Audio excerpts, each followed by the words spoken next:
pesant, tout cet amour-là. C'est spirituel, là, qu'est-ce que je vous dis. Je recevais son amour, puis j'étais vraiment, comment je pourrais dire, mal à l'aise.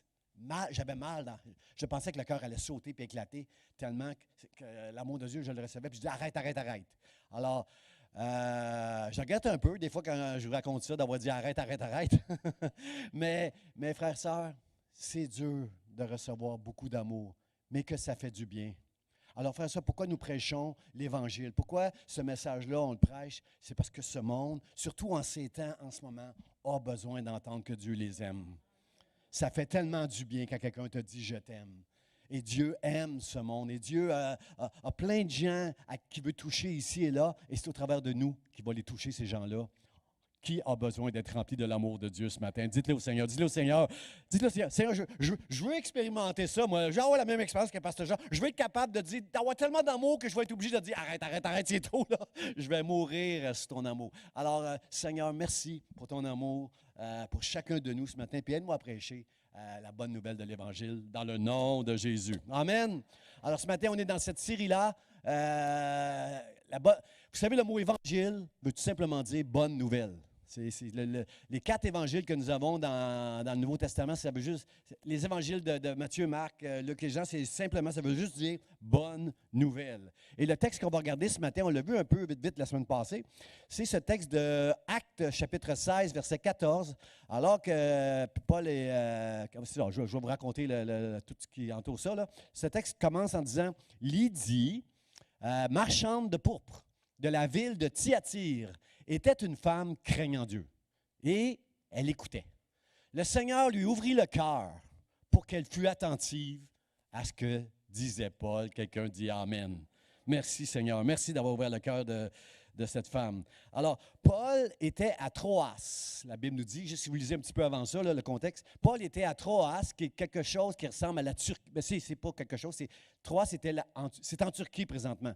Il était en Turquie et là, il s'en allait quelque part pour annoncer l'Évangile, se croyant dirigé par le Saint-Esprit, mais le Saint-Esprit a changé ses plans.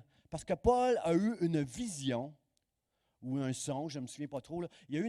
Dieu lui a parlé au travers d'un songe, j'ai eu une vision pour lui dire, il voyait quelqu'un qui disait, Paul, viens à notre secours, viens en Macédoine, viens à notre secours. Alors Paul, qui a entendu cette vision-là, qui était attentif à la vision, il a dit à son ami Timothée, on s'en va, on traverse en Macédoine. Et la première ville où ils sont arrivés en Macédoine, c'est à Philippe. Philippe, c'est une des villes principales. Parce que Philippe, est proche de la route.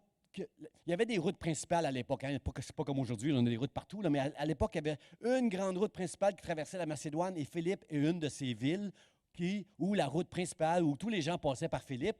Et Philippe porte le nom du roi Philippe. Et qui était le roi Philippe? C'était le père d'Alexandre le Grand qui a conquis le monde, le Grec qui a conquis le monde à l'époque.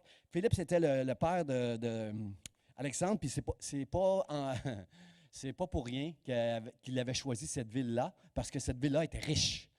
Il exploitait des mines d'or dans cette ville-là. Philippe avait choisi la ville. Là. Une ville qui était prospère, une ville où tout le monde passait par là, une ville qui pouvait le rendre encore plus prospère. Et il y avait dans cette ville-là, une femme qui s'appelait Lydia et qui était marchande de pourpre. J'aimerais vous dire que marchande de pourpre, ça veut dire que c'était une femme d'affaires qui faisait beaucoup d'argent.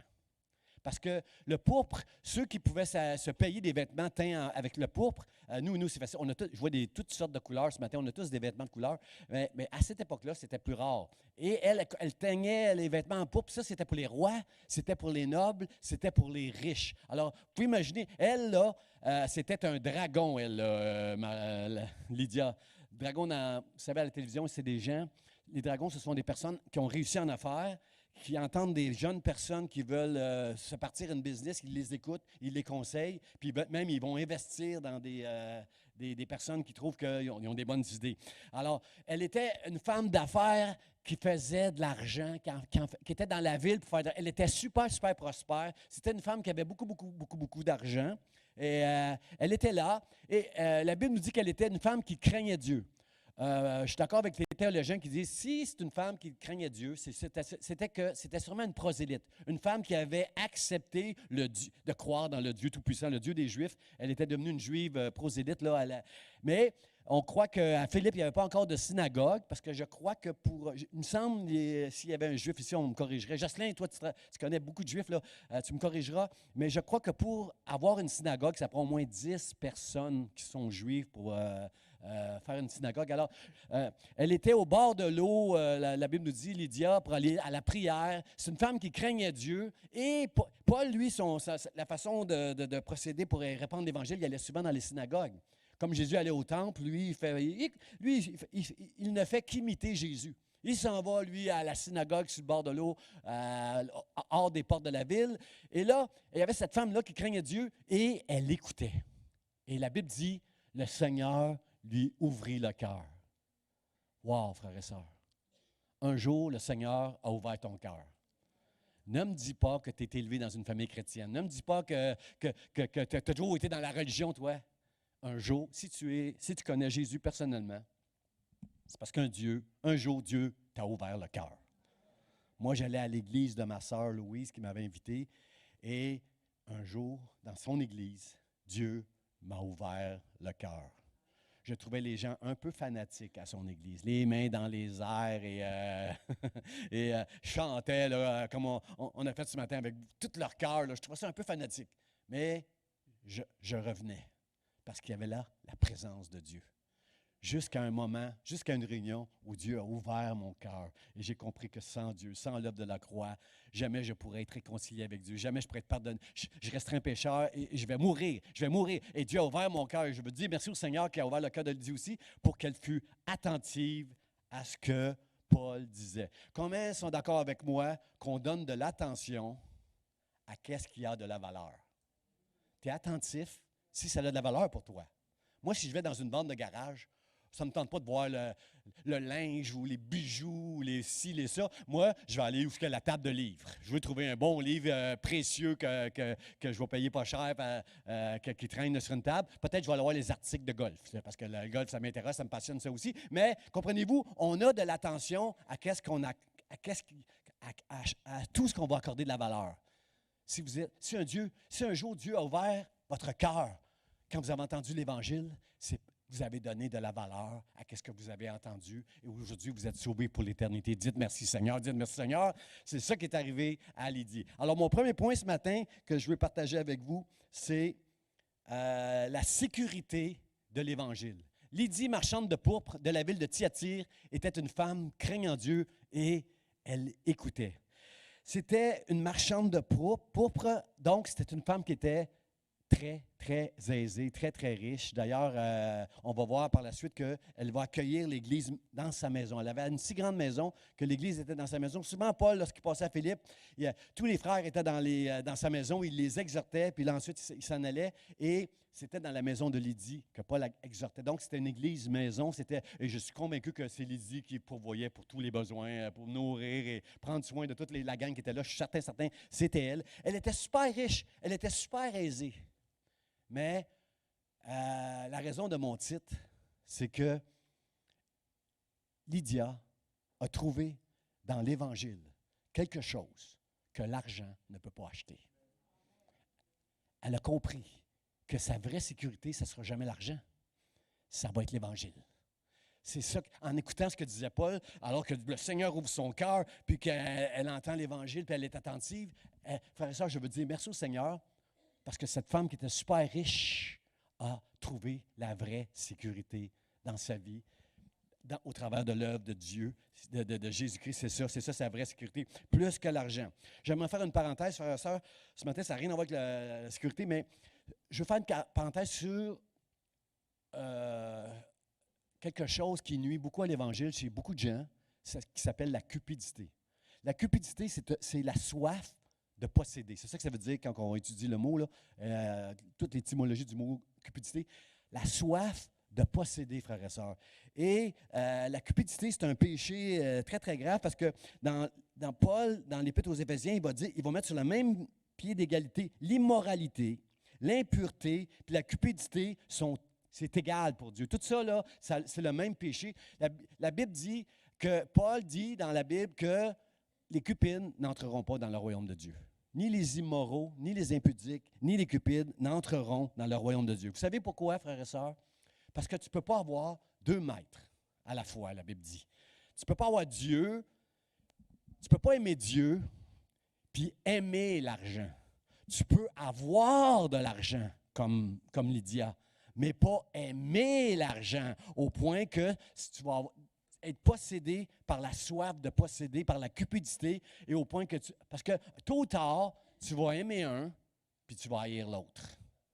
Ou tu deviens radical avec l'argent en disant non, l'argent, c'est Dieu qui m'a béni et ça lui appartient et je ne veux pas mettre mon cœur dans l'argent. Parce que tôt ou tard, l'argent va devenir, la cupidité devient une idole dans ta vie et tu ne pourras pas aimer Dieu puis l'argent en même temps. Et on vit en Amérique du Nord et tout le monde, on peut devenir riche comme ça, de toutes sortes de manières. Aujourd'hui, surtout avec Internet, là, puis tous les trucs qu'on peut avoir. Là. Frères et sœurs, la cupidité, c'est quelque chose qui est dangereux.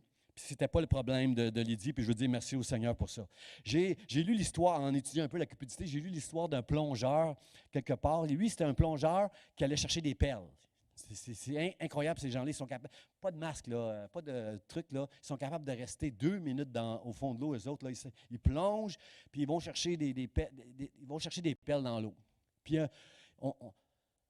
Puis il y avait un plongeur qui, lui, cherchait la perle rare, là, la perle qui valait là, une fortune. Et un jour, il a trouvé cette perle-là à force de plonger. À un moment donné, il est tombé sur une perle qui valait de l'argent. Et là, quand ça s'est su, à un moment donné, il s'est fait voler dans sa maison. Même sa femme est morte. Pas sa femme, excusez.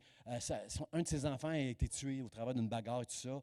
Avec le temps, il s'est divorcé de sa femme. Et ça, j'entends souvent ça, moi, des gens qui gagnent à la loterie. Puis quelques temps après, divorce, leur vie est ruinée. Tu ne sais pas c'est qui tes amis quand tu gagnes de l'argent parce que tout à coup, tu as plein de gens qui te côtoient. Puis je me souviens, moi, un de mes cousins avait gagné à la loterie, puis une de mes cousines l'avait appelé, puis il lui avait dit « Pourquoi tu m'appelles? Ça fait des mois, des années que tu ne m'appelles pas, puis là, tu m'appelles, je viens de gagner à la loterie. » Comprenez-vous qu'on ne sait plus c'est qui nos amis quand on a beaucoup d'argent à un moment donné. Et ce monsieur-là, savez-vous ce qu'il a fait? Quand il a compris tout ce que les promesses de cette perle-là pouvaient lui apporter dans sa vie, mais que ça l'a ruiné sa vie, il a pris la perle, il est allé sur le bord de l'eau, puis il a lancé la perle. Il n'y a personne qui est allé il était tout seul, il n'y a personne qui est allé plonger pour aller chercher sa pelle. Mais ce que je veux vous dire, frère et sœurs, c'est que quelque part, ça prend quelque chose de radical dans notre cœur si on ne veut pas tomber en amour avec autre chose que Dieu. Lydia était une femme intelligente. Vous savez, les femmes sont plus insécures que les hommes. Ce que les femmes aiment dans l'argent, c'est la sécurité que ça peut leur apporter. Un gars, c'est toutes les bébelles que ça peut nous rapporter l'argent. Ça, nous autres, les bébelles, une belle voiture, un beau sac de golf, un ci, un ça. Nous autres, c'est les bébelles. Mais une femme, c'est ce que la sécurité peut apporter. C'est ça qu'elle veut, de l'argent, plus que les gars. Et ce que j'apprécie de Lydia, c'est elle a dit, en anglais, on dit Lydia, elle a trouvé quelque chose qui est plus que l'argent. Elle a trouvé la vie éternelle que l'argent ne peut acheter. Elle a trouvé une sécurité pour son cœur, pour son âme, pour sa maison, au travers de l'Évangile. Et moi, je dis merci Seigneur pour des femmes et des hommes qui ne vont jamais tomber dans la cupidité, mais qui vont glorifier Dieu. Merci Seigneur pour ça.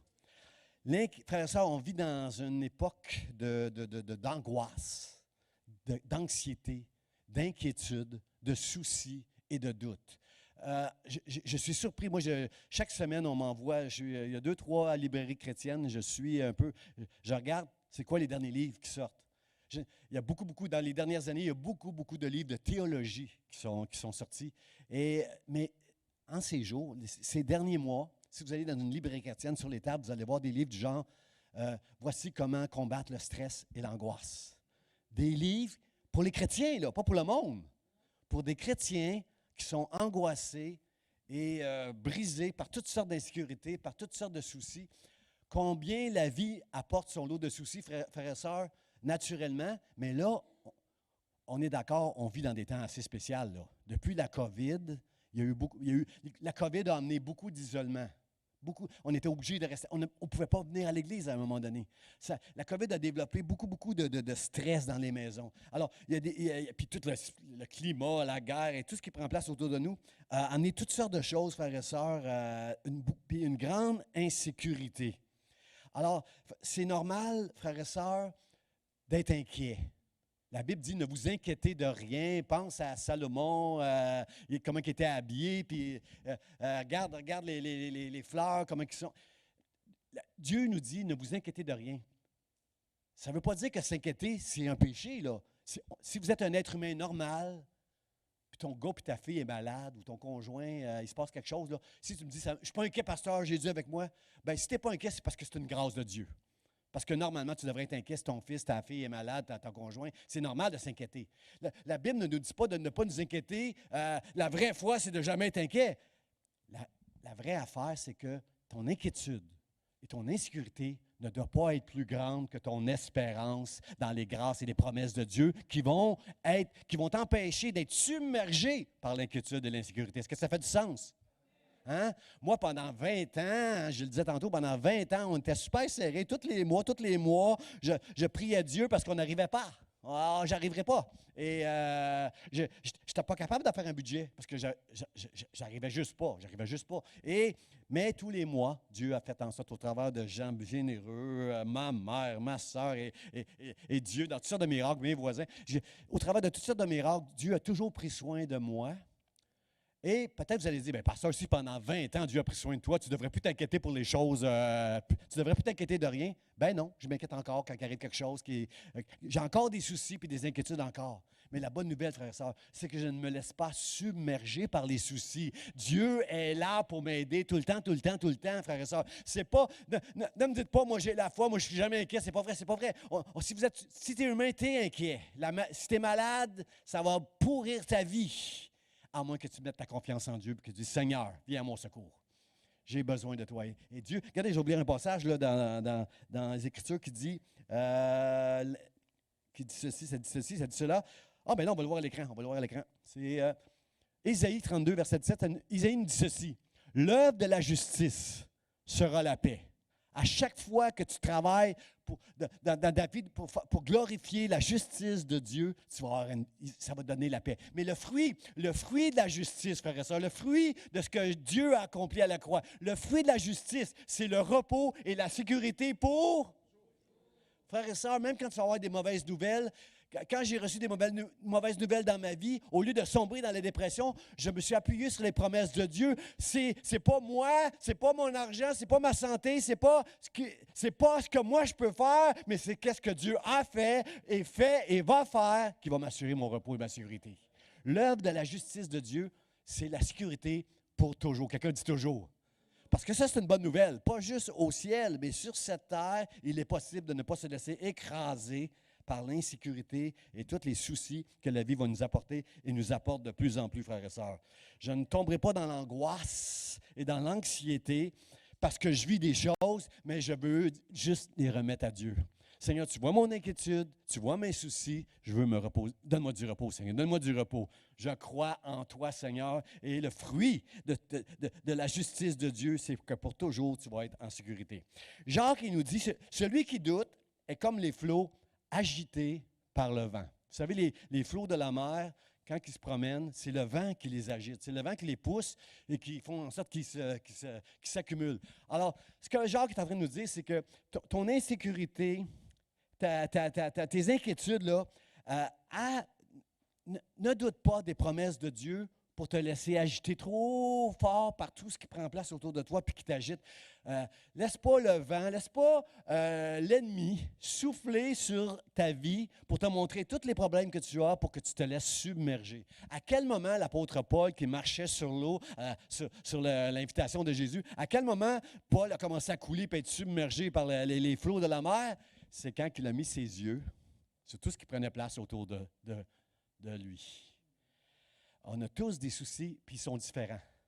Pour certains, c'est l'argent. Pour d'autres, c'est la maladie. D'autres, c'est tes enfants qui ne marchent pas avec Dieu. C'est ton conjoint qui est dur avec toi. C'est ci, c'est ça, au travail. On a tous nos soucis, frères et sœurs. Ne te laisse pas agiter par le vent de l'ennemi avec ce que tes yeux voient, Mais mets ta confiance et ta sécurité dans Dieu comme Lydia l'a fait. Mets ta sécurité dans lui. On peut applaudir le Seigneur, je pense, pour ça, parce que c'est lui ma sécurité, c'est lui ma vraie sécurité. Il est ma sécurité. Seigneur, merci, merci, merci. Le mot sécurité, frère et sœur, en hébreu, c'est le mot bita. Bita qui veut dire assurance. Dieu va te donner de l'assurance. Quand tu vas prier, Seigneur, aide-moi, aide-moi, il va te donner de l'assurance. Il va te donner de la sûreté. Tu vas te sentir en sécurité. Tu vas te sentir, il va te donner de la tranquillité.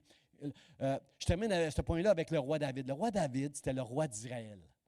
Roi de tout Israël, des 12 tribus d'Israël. Le roi David, il avait beaucoup d'ennemis. Il était tout le temps en guerre de son temps. Non, son fils Salomon, il a eu la paix, lui, pendant son royaume. Mais David, lui, était tout le temps en guerre. Combien ici se sentent tout le temps en guerre dans votre maison, là, quand vous qui êtes les leaders, les pasteurs de votre foyer, là, de vos maisons, là, comment vous sentez cette guerre souvent? Et on est tout le temps en guerre, nous autres. David était tout le temps en guerre. Il y avait des ennemis. Dans sa propre maison, David, avec Absalom et ses enfants, dans sa propre maison, David avait beaucoup, beaucoup de soucis, de combats dans sa propre maison. Et David, c'était quelqu'un, on le connaît, David, son histoire, il se battait tout le temps contre sa nature pécheresse. Hein? J'ai prêché à un moment donné comment résister à la tentation, comment on fait pour ne pas tomber quand on est tenté, frères et sœurs. David savait très bien qu'il devait tout le temps combattre en lui toutes sortes de tentations, frères et sœurs. Il y avait des ennemis physiques, il y avait des ennemis spirituels.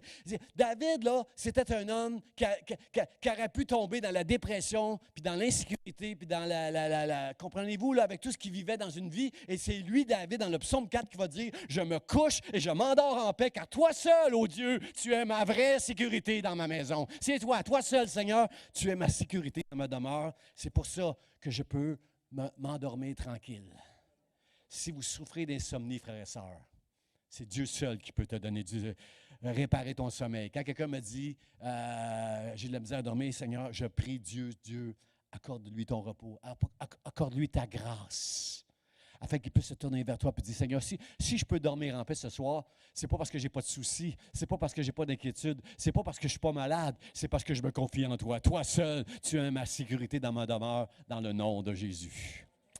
Mon autre point, frère et sœur, c'est que la porte de l'Évangile, c'est ton cœur. C'est ton cœur. La Bible dit que le Seigneur lui ouvrit le cœur. Pourquoi j'ai souligné le Seigneur? Parce que, frère et sœur, Dieu ouvre le cœur de ceux qui sont à lui, de ceux qui lui appartiennent. Je parle ici de prédestination. Avant la fondation du monde, avant qu'Adam et Ève commettent le péché de désobéissance, Dieu savait que Pasteur Charlie Monod allait être sauvé, qu'il allait répondre à l'Évangile. Il leur a ouvert le cœur un jour. Alors, c'est le Seigneur qui lui a ouvert le cœur. Mon frère, ma soeur, remercie Dieu qu'un jour il t'a ouvert le cœur si tu es un enfant de Dieu. Remercie-le. Parce que sais-tu quoi? C'est ton cœur qui dirige tout. Ce n'est pas Dieu, c'est ton cœur qui dirige, qui décide ce que tu vas faire et ce que tu ne vas pas faire. Le cœur d'un enfant de Dieu veut faire la volonté de Dieu, mais c'est ton cœur qui va décider de faire la volonté de Dieu ou pas. C'est ton cœur le boss. Frères et sœurs, c'est pas ma femme mon boss. C'est pas moi le boss de ma femme. C'est mon cœur qui décide ce que je fais, ce que je ne fais pas, ce que j'aime, ce que je n'aime pas. C'est pourquoi le premier commandement, c'est « Tu aimeras Dieu de tout ton cœur ». Parce que si tu n'aimes pas Dieu de tout ton cœur, eh bien, tu vas suivre ton cœur et ton cœur va te causer beaucoup de problèmes. Dites pas Amen, mais vous êtes d'accord avec moi. J'ai eu toutes les fois où j'ai suivi mon cœur, ça ne m'a jamais servi. Mais pourquoi Dieu est-il égocentrique? Vous allez aimez-moi de tout votre cœur. Il n'est pas égocentrique. Ça va nous faire juste du bien nos vies d'aimer Dieu de tout notre cœur. Parce qu'on va mettre notre vie en règle avec Dieu. J'aime ma femme de tout mon cœur. Est-ce que ma femme me dit, tu es obligé de m'aimer, là, tu m'as marié, là, tu dois m'aimer? Chérie, je t'ai marié parce que je t'aime. Personne ne m'oblige à t'aimer. Je t'aime, alors je l'aime de tout mon cœur. C'est pour ça que je l'ai marié. Mon frère, ma sœur, si tu aimes Dieu de tout ton cœur, tu as sauvé ta vie là. Non seulement tu s'en vas avec Dieu pour l'éternité, mais ta vie sur la terre va être bénie si tu aimes Dieu de tout ton cœur, parce que c'est ton cœur qui est le vrai boss. Personne, ni Dieu, ni les hommes, ni ton conjoint, va te faire quoi que ce soit que ton cœur ne veut pas faire. Ça fait du sens pour vous ce que je dis là? C'est ça, hein, la vraie affaire, là. C'est notre cœur qui décide, frère. C'est pas Dieu là, tout le temps qui décide pour nous. Jésus l'a dit. Je l'aime celle-là. Quand Jésus dit, là où est ton trésor, là aussi sera ton cœur. Ce qui a de la valeur pour toi, bien, parce que ton cœur il est là-dedans. Alors, est-ce que l'Évangile a de la valeur pour toi ce matin? J'aime beau amen. J'aime mon amen. Parce que mon cœur, c'est lui le boss. C'est lui qui va influencer. Ce qui va influencer mon cœur, moi, je veux que ce soit l'Évangile qui influence mon cœur. Moi, je veux que ce soit Dieu qui influence mon cœur. Si mon cœur décide de tout, bien, je ne veux pas que ce soit la pression des hommes. En tant que pasteur, je ne veux pas laisser les hommes... Tout le monde me dit que depuis que je suis pasteur, j'ai entendu plein de choses. Tu devrais faire ci, pasteur. Tu devrais faire cela, pasteur. Oh, pasteur, il y a ceci. Oh, pasteur, il y a cela qu'on devrait avoir dans l'Église. Frère, sœur, moi, je veux accomplir la volonté de Dieu. Je ne veux pas crouler sous la pression des hommes, mais je veux crouler sous la pression du royaume de Dieu. Seigneur, aide-moi à faire ta volonté, parce que mon cœur, s'il ne fait pas ta volonté, il va être dans le trouble. Là. Puis la qualité de notre vie, frères et sœurs, la qualité de notre vie va dépendre de la pureté de notre cœur. Qu'est-ce que je veux dire par là, la pureté de notre cœur? On a un cœur pur quand on laisse la parole de Dieu travailler notre cœur. Jean-Baptiste est venu pour frayer un chemin, enlever les obstacles à Jésus pour que les gens croient dans la bonne nouvelle de l'Évangile.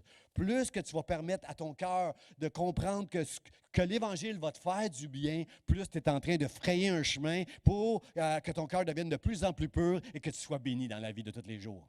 Peu importe les épreuves que tu as pu passer peu importe toutes les épreuves que tu as connues depuis ta naissance, fais confiance à Dieu pour aujourd'hui et demain et laisse l'Évangile te faire du bien. Laisse l'Évangile te restaurer, te bénir, te gâter parce que tu mérites d'être gâté, parce que Dieu t'a choisi.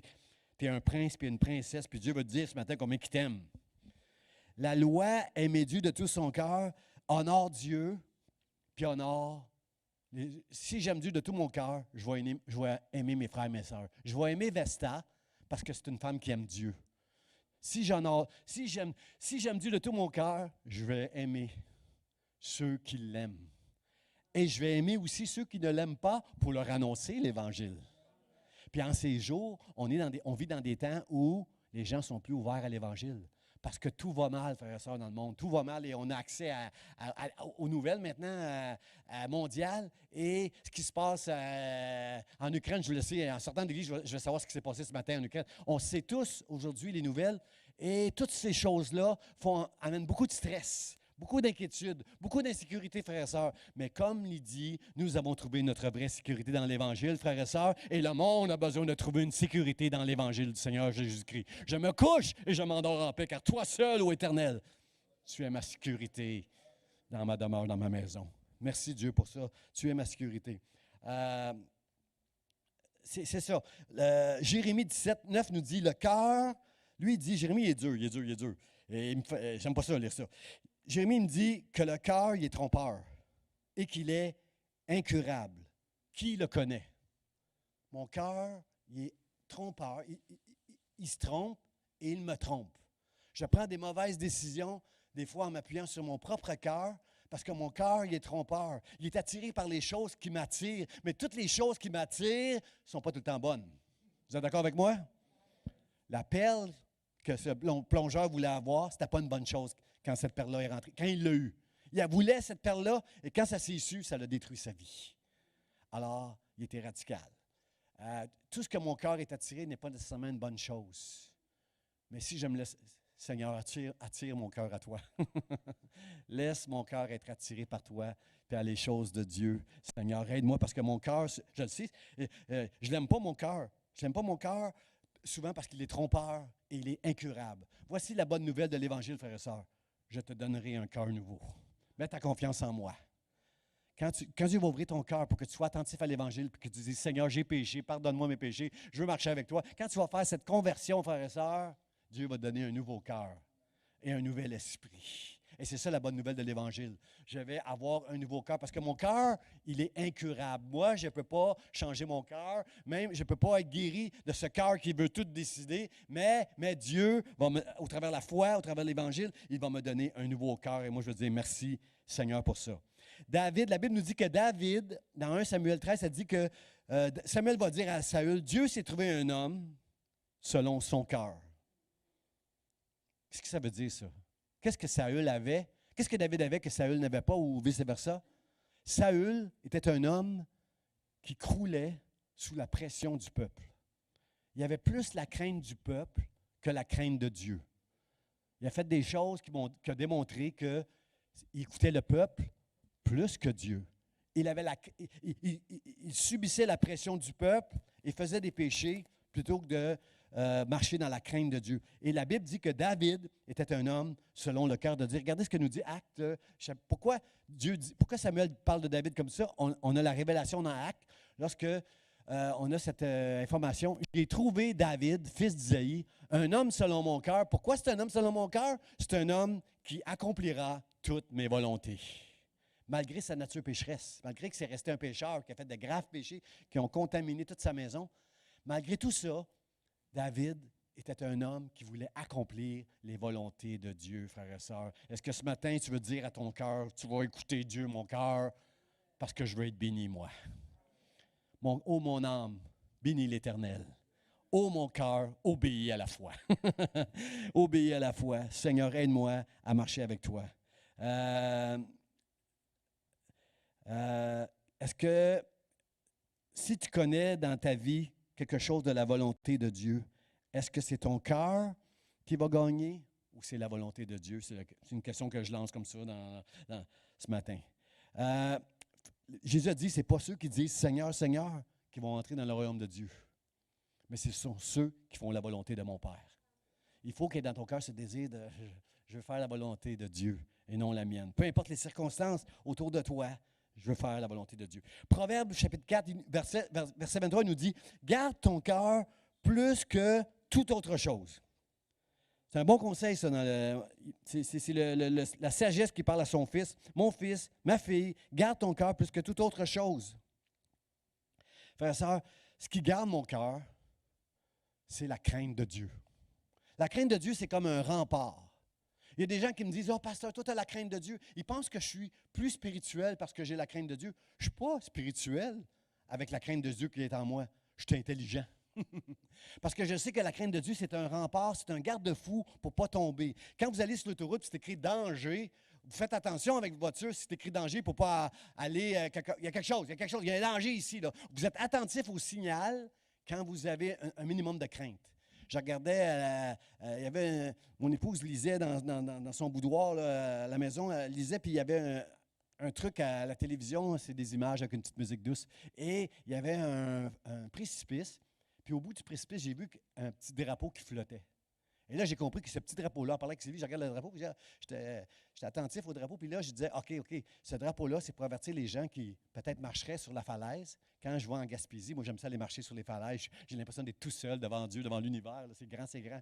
Je vois la mer, c'est beau sur la falaise. Et je suppose que le drapeau, c'est pour dire aux gens, fais attention, parce que si tu vas plus loin que le drapeau, tu es fini, là. Si ta vie vient de finir là, tu vas tomber en bas de la falaise. Le drapeau. Frères et sœurs, quand tu as la crainte de Dieu, ton cœur est sensible aux signaux d'alarme pour pas que tu tombes dans un précipice, pour pas que tu tombes dans des choses que ton cœur est attiré, mais que la crainte de Dieu en toi te dit non, ne va pas là. Tu es d'accord avec ça? Le cœur, avoir la crainte de Dieu, c'est même pas d'être spirituel, c'est d'être sage, c'est d'être intelligent, c'est de choisir. Non, je ne prends pas ce chemin. C'est écrit danger ici, je ne vais pas là. Je m'en vais là. Hein? Ceux qui travaillent au bureau, ceux qui travaillent dans un bureau, les gars, puis qu'à la pause café, il y a des belles secrétaires, je ne vais pas là. Je ne vais pas là, je vais prendre mon café avec un ami. Tu comprends? Tu fais attention. Tu fais attention à ta vie quand tu veux. Quand tu as la crainte de Dieu, tu ne vas pas compromettre des affaires. Tu Tu ne vas pas compromettre. Tu comprends? Il y a des décisions. Si tu as de l'argent, tu n'achètes pas n'importe quoi parce que tu as de l'argent. Tu cherches le conseil de Dieu.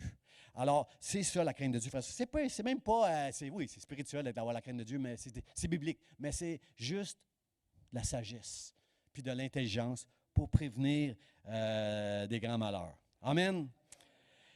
J'aime bien, je le cite souvent, ce passage-là dans la loi, Deutéronome, chapitre 5, verset 29, ça dit, « Oh! » Dieu dit, « Oh! » Je ne l'ai pas mis à l'écran, mais « Oh! Si mon peuple avait toujours ce cœur pour me craindre. » Deutéronome, c'est Moïse qui rappelle la loi à ceux qui vont entrer en Canaan. Là. Le peuple sort du désert, il s'apprête à rentrer dans le pays promis.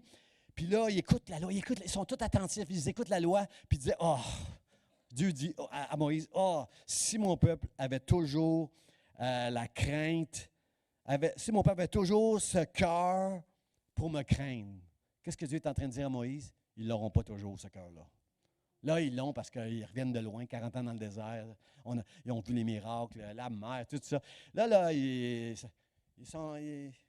ça va bien, ça va bien. Ils ont la crainte de Dieu, là. Ils ont un cœur qui me craint, là. Mais s'ils l'avaient toujours, ils seraient bénis, puis leurs enfants et leurs petits-enfants seraient bénis aussi, s'ils avaient ce cœur-là pour me craindre. Alors, frères et sœurs, on doit être attentifs. La crainte de l'Éternel va nous rendre attentifs à tout ce qui prend place autour de nous, pour toujours craindre l'Éternel. Quelqu'un dit toujours. Toujours. Seigneur, je veux te craindre pour toujours. Mon dernier point, frère et sœur, c'est la valeur de l'Évangile. Dieu a ouvert le cœur de Lydie pour qu'elle fût attentive à ce que disait Paul. Comme j'ai dit tantôt, on donne notre attention, ce à quoi on donne de la valeur. Et pourquoi pourquoi Dieu a rendu Lydie attentive en ouvrant son cœur? C'est parce que la Bible nous dit, la foi vient de ce qu'on entend, et ce qu'on entend vient de la parole de Dieu. Alors, ce monde a besoin de nous pour qu'on annonce l'Évangile, frères et sœurs. Et si vous dites, pasteur, moi, je ne suis pas un bon évangéliste, je ne suis pas un bon évangéliste, je vous le dis, frères et sœurs, nous vivons dans des temps spéciaux où les gens vont ouvrir leurs oreilles. Vous allez parler, là, puis vous allez trouver que vous ne l'avez pas l'affaire, mais Dieu va ouvrir le cœur des gens pour entendre l'Évangile. Vous allez être surpris vous-même. On va entendre des témoignages semaine après semaine au travers de cette série-là parce que vous allez me dire, pasteur, tu avais raison. Je ne me trouve pas super bon, puis les gens entendent. Puis il y a des fois, c'est le Saint-Esprit en vous qui va vous donner une grâce puis une facilité. Vous allez voir, là, vous allez parler, vous allez dire, c'est pas moi qui a parlé. Non, c'est l'Esprit de Dieu au travers de vous qui a parlé pour aller chercher ceux qui appartiennent à Dieu, parce que c'est pas toi qui vas convaincre les gens, mais c'est Dieu au travers de toi qui va convaincre les gens. Alors, je l'ai dit souvent, mais je le répète, même si tu es maladroit quand tu vas te communiquer l'Évangile, tu vas t'apercevoir que les gens ont des grandes oreilles parce qu'on vit un temps spécial, frères et sœurs, avec tout ce qui prend place dans le monde depuis 3 ans, et c'est pas fini, les gens veulent entendre une bonne nouvelle, frères et sœurs. Et la bonne nouvelle, c'est que Dieu les aime, et au travers de l'Évangile, Dieu va se servir de toi pour que les gens viennent à la foi. La foi vient de ce qu'on entend, et ce qu'on entend vient de la parole de Christ. Alors, frères et sœurs, répandez la parole de Christ. Dans Deutéronome 27, ça dit, Moïse disait au peuple, il disait, écoute Israël et sois attentif. C'est pas seulement écoute, mais sois attentif.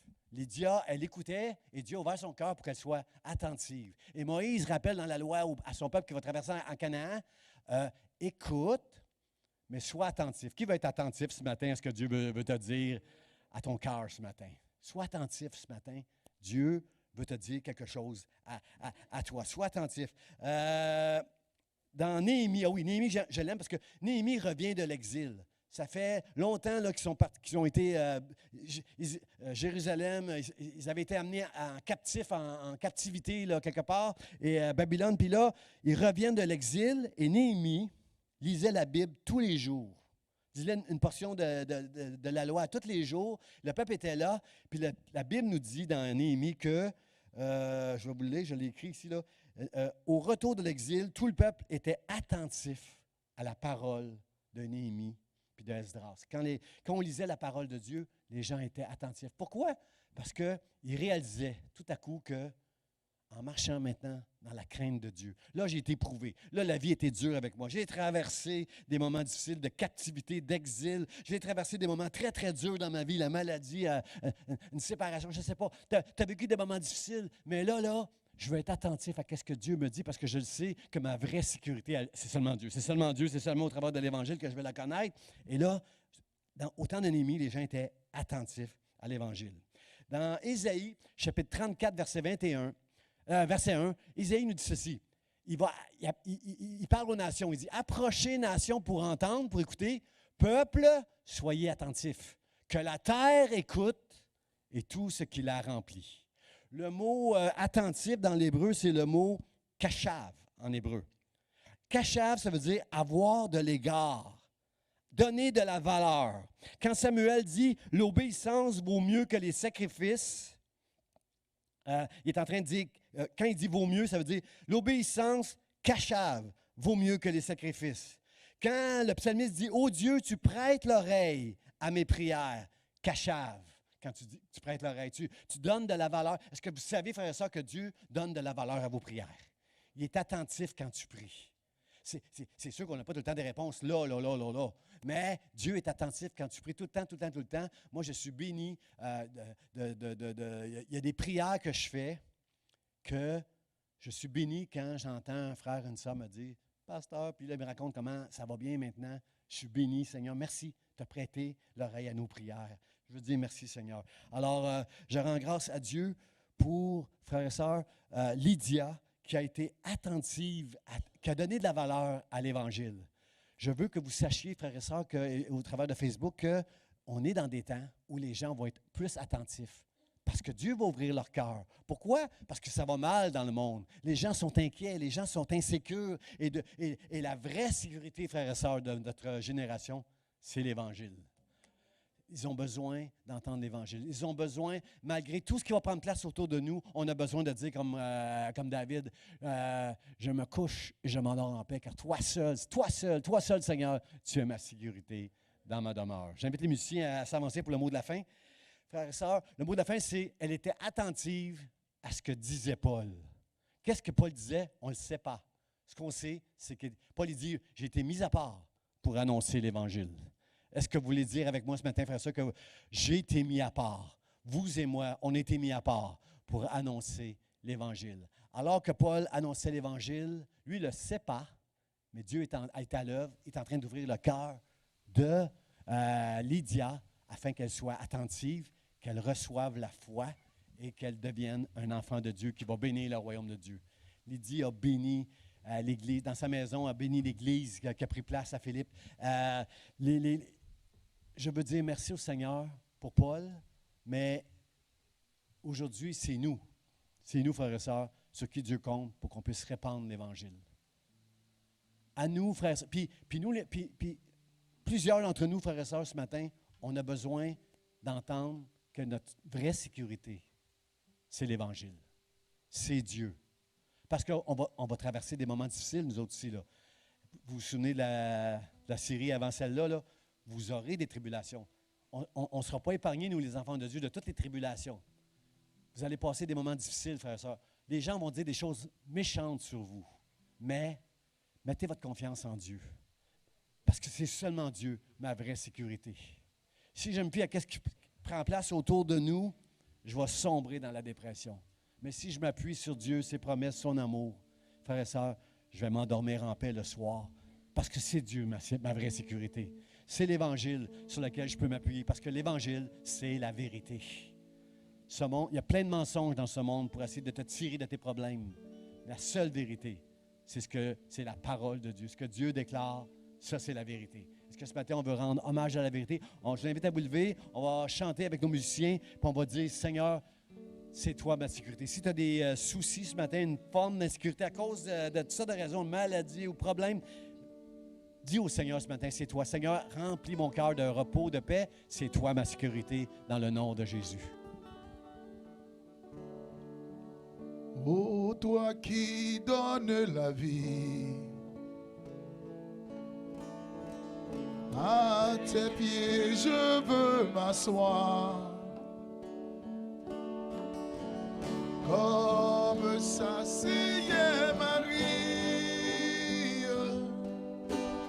l'heure douce du soir, comme ça, Seigneur Marie, à l'heure douce du soir. ô toi qui donnes la vie, ô toi qui donnes la vie, à tes pieds je veux m'asseoir, comme ça, Seigneur Marie, à l'heure douce du soir, comme ça, Seigneur Marie, à l'heure douce du soir, mon être entier te réclame, tout n'est que faiblesse en moi. Viens te pencher sur mon âme, elle a ton besoin de toi. Viens te pencher sur mon âme, elle a ton besoin de toi. Mon être à tes pieds, je m'incline. Je t'appartiens sans retour. Verse en moi ta paix divine. Répands en moi ton amour. Verse en moi ta paix divine. Répands en moi ton amour. Mon être entier te réclame. Mon être entier te réclame. Tout n'est que faiblesse en moi. Viens te pencher sur mon âme. Elle a tant besoin de toi. Viens te pencher sur mon âme. Elle a tant besoin de toi. Mettre à tes pieds, je m'incline. Je t'appartiens sans retour. Verse en moi ta paix divine. Répands en moi ton amour. Verse en moi ta paix divine. Répands en moi ton amour. Maître à tes pieds, je m'incline. Maître à tes pieds, je m'incline. Je t'appartiens sans retour. Verse en moi ta paix divine. Répands en moi ton amour. Verse en moi ta paix divine. Répands en moi ton amour. Alléluia. Alléluia. Alléluia. Seigneur, ce matin, merci parce que chacun de nous, un jour, comme Lydie, Tu as ouvert nos cœurs pour qu'on soit attentifs à l'Évangile, Seigneur. Et maintenant, tu nous demandes de répandre cet Évangile autour de nous, Seigneur. Je te rends grâce pour ton amour, Dieu. Et Seigneur, chacun de nous ici qui traversons des moments difficiles à cause de la maladie ou de toutes sortes d'autres choses, Seigneur, merci de nous aider, de nous rappeler que notre vraie sécurité, Seigneur, ce n'est pas les médecins, ce n'est pas l'argent. Ce n'est même pas le pasteur ou un ami. C'est toi seul, Seigneur. Et Seigneur, merci de nous rappeler tes promesses. Seigneur, merci de nous aider avec notre bouche, de proclamer tes promesses, Seigneur, et de mettre notre foi en elles, Seigneur, parce que ce que tu dis, Seigneur, tu le fais, tu l'accomplis, parce que tu nous aimes. Sois béni, notre Seigneur, notre Dieu. Amen et amen. Soyez bénis. Dieu vous aime et que Dieu vous bénisse.